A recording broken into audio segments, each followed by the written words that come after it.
दोस्तों, महापुरुष अक्सर अपनी बात कहानियों के माध्यम से कहा करते थे, क्योंकि उन्हें पता होता था कि अगर किसी को सीख दी जा सकती है तो वो कहानियों के माध्यम से बहुत आसान तरीके से दी जा सकती है। अगर ऐसे ही कोई ज्ञान की बात करता है तो आदमी उतना ध्यान लगाकर नहीं सुनता जितना कि कहानी में सुनता है। तो दोस्तों, ऐसी ही एक कहानी भगवान बुद्ध की मैं सुनाने वाला हूँ, जिसे सुनकर आपका मन हर काम में लगने लग जाएगा। लेकिन इसके लिए आपको इस कहानी को आखिर तक सुनना पड़ेगा। तो अपने सभी काम पहले ख़त्म कर लें और एकदम खाली मन से बैठ जाएं, क्योंकि ज्ञान खाली मन से ही लिया जा सकता है। चलिए कहानी शुरू करते हैं। एक गुरु अपने शिष्यों को ध्यान साधना सिखा रहे थे। तभी एक शिष्य बोल उठा, गुरुजी, मैं कुछ समझ नहीं पा रहा हूँ, क्या मैं आपसे कुछ पूछ सकता हूँ? गुरु ने कहा कि हाँ, पूछ सकते हो। शिष्य ने कहा कि जब मैं पानी पीता हूँ तो मेरी प्यास बुझ जाती है, या कोई भी पानी पीता है तो प्यास बुझ जाती है, तो ये ध्यान के संबंध में क्यों नहीं होता? जब हम आपके कहे अनुसार ध्यान लगाते हैं तो हम में से कोई पहले, कोई बाद में, तो कोई कभी भी ध्यान की स्थिति को प्राप्त नहीं कर पाता। ऐसा क्यों होता है? जैसे पानी से सबकी प्यास बुझ जाती है, वैसे ही ध्यान से सबके ज्ञान चक्षु खुल जाने चाहिए, पर ऐसा नहीं होता है। गुरुजी ने कहा कि कल हमें किसी ने भोजन पर आमंत्रित किया है, कल तुम मेरे साथ चलना, मैं तुम्हारे प्रश्नों के उत्तर वहीं पर दूंगा। अगले दिन दोनों गुरु शिष्य भोजन के लिए एक धनी आदमी के घर पहुंचे। धनी आदमी की पत्नी ने उन्हें भोजन पर बुलाया था। दोनों भोजन करने बैठ गए। उन्हीं के साथ वो स्त्री का पति भी भोजन करने बैठा हुआ था। उसने अपने सभी नौकरों पर चिल्लाकर कहा कि ये क्या बेकार सा भोजन बना रखा है, इसमें कोई स्वाद नहीं है। वो भोजन की थाली फेंक कर नौकरों से कहता है कि जाओ, दोबारा से ढंग का भोजन बना कर लाओ। उस धनी आदमी की पत्नी दोनों गुरु शिष्य से क्षमा मांगकर उन्हें भोजन परोसने लगी। दोनों ने भोजन किया, लेकिन गुरु ने अपनी थाली में 2 रोटी छोड़ दी। गुरु ने उस स्त्री से कहा कि बेटी, क्या तुम मुझे ये 2 रोटी बांध कर दे सकती हो? स्त्री ने उन दोनों रोटियों को बांध कर दे दिया। उसके बाद दोनों वहां से निकल गए। रास्ते में गुरु ने शिष्य से पूछा कि तुम्हें भोजन कैसा लगा? शिष्य ने कहा, भोजन स्वादिष्ट था, मुझे तो पसंद आया, मुझे भोजन करके बहुत अच्छा लगा। गुरु ने पूछा कि इससे अधिक तुम्हें और कुछ नहीं लगा? शिष्य ने कहा, इससे अच्छा और क्या लग सकता है गुरुदेव, मेरी भूख मिट गई और मेरा पेट भर गया। गुरु ने कहा कि भोजन तो अच्छा था, फिर उस स्त्री के पति को भोजन पसंद क्यों नहीं आया? भोजन तो अच्छा बना था और भोजन तो एक ही था, तब उसे पसंद क्यों नहीं आया? शिष्य ने कहा कि आप ठीक कहते हैं गुरुदेव, मैं तो कुछ समझ ही नहीं पा रहा हूँ, आप ही कुछ बताएं। गुरु ने कहा, अभी तुम मेरे साथ आगे चलते रहो। गुरु शिष्य चलते चलते बहुत दूर निकल आए। शिष्य ने गुरु से कहा, गुरुदेव, हम हमारे आश्रम के मार्ग पर तो नहीं हैं, फिर हम कहाँ जा रहे हैं? गुरु ने कहा, बस चलते रहो। बहुत दूर चलने के बाद एक फटेहाल आदमी गुरु के सामने आ गया और उनके चरणों में गिर गया और बोला, हे परमात्मा, मेरी मदद करो, मैं 3 दिन से भूखा हूँ, मैंने कुछ नहीं खाया है, आप कृपया करके मुझे कुछ खाने को दे दें।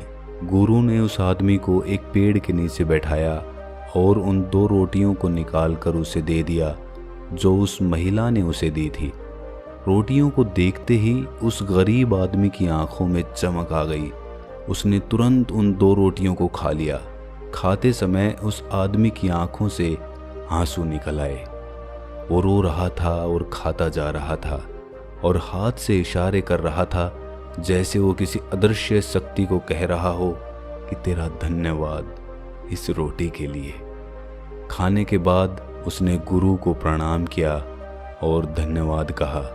गुरु ने उस आदमी से पूछा कि भोजन का स्वाद कैसा था? उसने कहा, स्वाद स्वाद तो कहीं था ही नहीं, केवल जीवन था परमात्मा और ईश्वर का। ये रोटियां नहीं थी, ये तो साक्षात जीवन था। ये कहकर वो आदमी वहां से चला गया। गुरु ने शिष्य से कहा, देखो, भोजन वही था, लेकिन एक आदमी को उसमें स्वाद ही नहीं आया। तुम्हें इसमें स्वाद आया और तुम्हें ये भोजन पसंद आया, लेकिन वहीं इस आदमी को इस भोजन में स्वाद नहीं आता, बल्कि वो इसमें ईश्वर, परमेश्वर और जीवन को देख लेता है। इससे पता चलता है कि आदमी और भोजन की तृप्ति में भी अंतर है। पहले आदमी को इसमें कोई तृप्ति नहीं होती, तुम्हें थोड़ी तृप्ति होती है, और इस आदमी को अनंत तृप्ति होती है। ऐसा ही ध्यान के संबंध में होता है।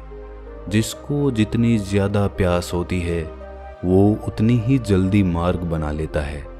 उस शिष्य की जिज्ञासा का समाधान हो गया था, उसके प्रश्नों का उत्तर उसे मिल गया, लेकिन हमें हमारे प्रश्नों का उत्तर नहीं मिला।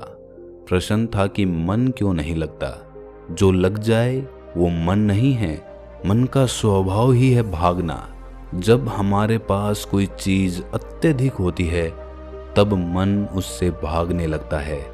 जैसे उस धनी आदमी का मन जो उस भोजन से भाग रहा था, जो उसके लिए एक आम बात थी। लेकिन जब कोई चीज़ हमारे पास सीमित मात्रा में होती है और हमें मिल भी जाती है, तब हमारा मन उससे जुड़ा रहता है और हम उस चीज़ की थोड़ी बहुत अहमियत भी रखते हैं। जैसे उस शिष्य का मन जो उस भोजन से थोड़ा बहुत जुड़ा हुआ था, तो उसने उस भोजन के स्वाद को भी जाना। लेकिन जब हमें कोई चीज़ चाहिए होती है और वो हमारे पास नहीं होती, तो पहले हमारा मन उस चीज़ के लिए बहुत लालायित रहता है। वो हर हाल में उसे पाना चाहता है। लेकिन जब कोई चीज़ प्राणों से जुड़ी हो, जैसे कि वो 2 रोटी, और जब बात प्राणों पर आ जाए तब मन गायब हो जाता है। तब आप स्वाद नहीं देखते, भोजन का प्रकार नहीं देखते, तब आपको सिर्फ भोजन चाहिए होता है। तब आप एकाग्र हो जाते हैं। भोजन के लिए जो मिले उसी में आपको आनंद आ जाता है। स्वाद हो या ना हो, आपके प्राण अंतर तक उसे स्वीकार कर लेते हैं। और ये तब होता है जब मन नहीं होता। हम हमारे मन को लगाने की बहुत कोशिश करते हैं। कुछ पढ़ाई में लगाने की कोशिश करते हैं तो कुछ अपने काम में लगाने की कोशिश करते हैं। लेकिन आपने देखा होगा कि मन कहीं नहीं लगता, और ये लग भी नहीं सकता, क्योंकि इसका काम किसी चीज़ में लगना है ही नहीं, बल्कि इसका काम है आपको भगाना इधर से उधर। एक चीज़ आपको मिली तो दूसरी चीज़ पर ले जाना, दूसरी चीज़ मिली तो तीसरी पर ले जाना। मन संतुष्टि को जानता ही नहीं है। ये केवल पाना जानता है, पाने के बाद भूल जाना जानता है। जो मिल गया है उसे छोड़ देने की आदत होती है, जो छूट गया है उसे फिर से पा लेने की आदत मन की होती है। अपनी जिंदगी के पिछले हिस्से को देखो और जानो कि क्या आपका मन कहीं लगा है, कहीं रुका है, या ये केवल आपको अभी तक भगाए ले जा रहा है और आप भाग रहे हैं। अब सवाल आता है कि अगर मन का काम भागना या भगाना है, तो क्या जिंदगी भर हम भागते ही रहेंगे? क्या हम कहीं नहीं रुकेंगे? ध्यान से देखो तो जिंदगी ऐसी ही है। जन्म से लेकर मृत्यु तक इंसान भागता ही रहता है, कभी किसी चीज़ के पीछे तो कभी दूसरी चीज़ के पीछे। लेकिन फिर भी कुछ इंसान अपवाद हो जाते हैं और वो ठहर जाते हैं, भागना बंद कर देते हैं। तब चीज़ें उनके पीछे भागने लगती हैं, वो किसी चीज़ के पीछे नहीं भागते हैं। इसका सबसे बड़ा उदाहरण है गौतम बुद्ध। हम आम लोग कैसे अपने जीवन में ठहराव ला सकते हैं, कैसे हम अपने जीवन में एकाग्रता ला सकते हैं, कैसे हम अपने जीवन में अपने मन को नियंत्रित कर सकते हैं। और इसका एक ही रास्ता है, और वो है ध्यान। मन भागता है, ध्यान ठहराव लाता है। मन लालच देता है, ध्यान लालच को देखने की दृष्टि देता है। मन कहता है दूसरी चीज को पकड़ ले, ध्यान कहता है जो मिला है उसे तो जान ले। ध्यान एकाग्रता लाता है, लेकिन ध्यान को लेकर भी हम भ्रमित रहते हैं।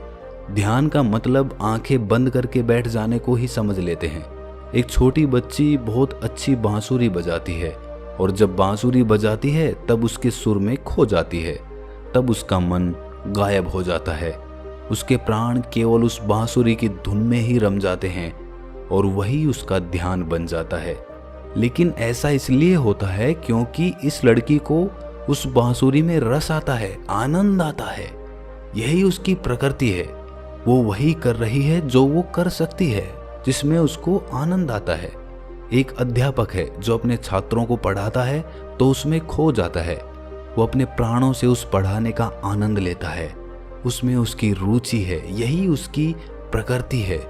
जब वो पढ़ा रहा होता है तब उसके मन में कोई हलचल नहीं होती। वो ना तो तब भूतकाल की सोचता है ना भविष्यकाल की। वो केवल वर्तमान के क्षण में रहता है और यही उसका ध्यान होता है।